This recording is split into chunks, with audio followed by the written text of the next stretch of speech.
This is actually the largest house that we have here at the site. This spans probably about a 12-meter length north to south, which is almost double the size of most of the houses found in the area. So that's one of the reasons why this site is so unique, because we've actually found several houses that are quite larger than the average house. So what you're looking at here is actually the floor of the house, which is a house in a pit. So the folks who were living here would dig into the natural soil down to the caliche substrate, which is kind of this white layer that you're seeing here. And it's a calcium carbonate material that leaches out of the natural soil, and it forms a really nice hard pan. On top of that, they would have mixed clay with the caliche to make a plaster to go over the floor. So what you see now is a little bit uneven, but it would have had more of a level surface in the past. A lot of the houses here have been quite disturbed by rodent activity, as well as humans occupying the area for several hundreds of years. What we do, though, when we come down to the floor of the house, we see the caliche, and we're able to see the outline of the house in the natural clay. And once we get down to the floor, we find evidence of the superstructure in the form of post holes, which are all these holes that you're seeing here. So they would have used trees that they gathered from the hills and down by Big Bug Creek, which is about a 10-minute walk from here, to build the superstructure of the house. And the basic floor plan of the larger houses that we're seeing here is kind of a sub-rectangular shape, like I said, dug down into the native soil, into a pit. And they have east-facing entryways that protrude from the long axis of the house.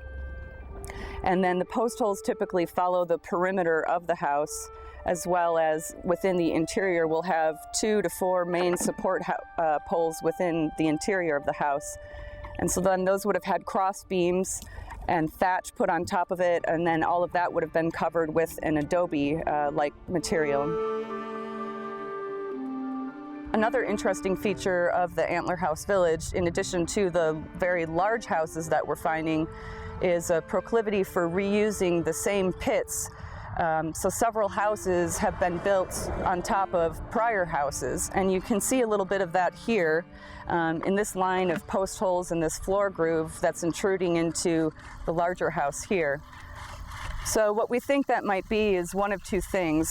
It would have been less effort to dig into the softer soil using the same pit where a house had been previously established, so it's less effort to build the house. But it also could be that families were coming back to the same spots generation after generation and reoccupying the very same spot that their ancestors lived in.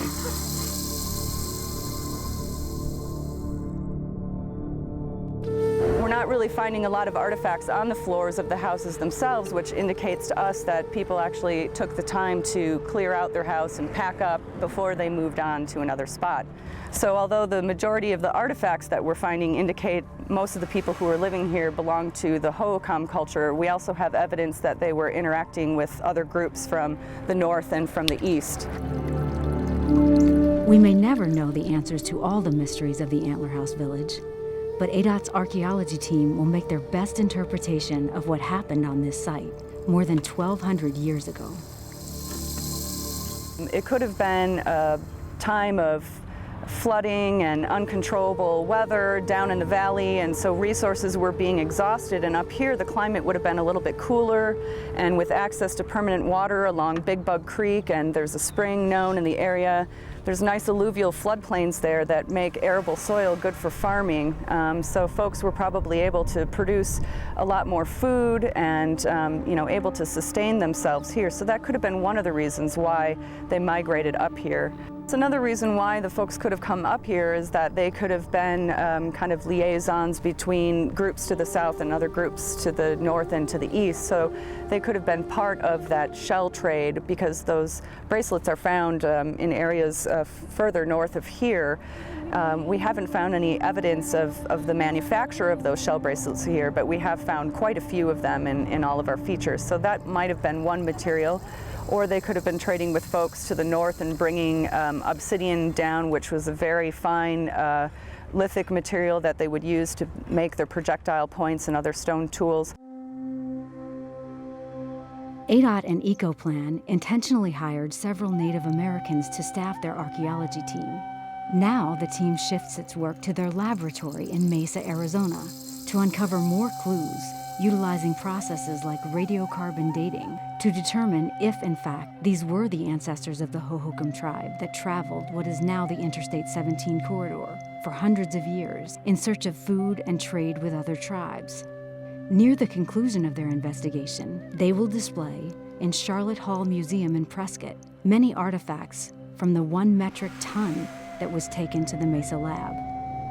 And soon, the team will write a final report on the most significant Native American discovery in the region.